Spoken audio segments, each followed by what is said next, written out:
At what point did you think that this is something that could be a movie? Your life. I mean, you can't really make this up, so that's part of it. I think it was probably about 5 years after the events that we first started talking. We started talking, and then when we started working with Judd Apatow, he was like, he really encouraged us to kind of make this a story that was for everyone, and a story that, even though it had a lot of sad parts to it and a lot of intense parts, that could be really funny. And so it was really with his kind of guidance that we started the process. What was the hardest thing that you found to share with an audience in writing this film? I would say for me personally, all the stuff I have with my parents was the toughest stuff for me to write, and I resisted it for a long time, and then Judd kind of very correctly pushed me to explore some of that some more. That was probably the stuff for me that felt the most personal, especially since it's in process. Don't take anything from that at all. And I've always been pretty stoic about my health, and so I think for me, writing it was kind of introducing this part of my life that had been pretty private before to people that we collaborated with, and then now to audiences who ask me how my blood oxygen level is now. And it's good. It's very good these days. It's in range, guys. And in casting the film and working with everybody, what was the start of the process? Like, did you always know that one of you would be in it, or just Kumail would be in it, or what was that like in terms of making it a real film? Emily auditioned, didn't get it. Zoe was better. What can I say? I fucking learned my lines, Emily. It's not easy. You gotta be off book. Yeah, not an actress, and so it was always, the idea was always that Kumail would play himself, and that we would find an actress to play the version of myself in the movie, which we did. I think we did a bang-up job with Zoe. Yeah, we're taking all of the credit for Zoe. You can take all the credit. I like that. How do you approach the film in terms of with Emily and the story? Was it something that you're trying to achieve, that I'm going to be like this real person, or is it just a character in a movie? I think for actors, like, the prospect of playing a real person is always very delicious, and I was like, oh, I'll like study her and learn how Emily conducts herself. And then I met Emily, and I was like, oh, she's just like me.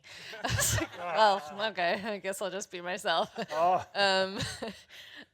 You know, it sounds like a really weird situation, and I guess with other people it might have been, but it felt really natural and really easy, and I think it helped that there were some fictionalized aspects of this story that allowed me to feel like I didn't have to be mimetic in some way. And also, Emily's like incredibly gracious, and I love spending time with her. So it was like a lot of learning by osmosis. What in the story really made you want to be part of the film, Holly? Were you excited about doing it? Well, you know, there was something about the movie that felt, you know, the deal is that it felt other. There was something other about it, and it's because it's real. You know, it had that thing of like, wow, this is too weird for life, but so it's life. You know, it had that aspect to it that was arresting. You know, on first read, it was like, wow, that, you know, maybe I should do this.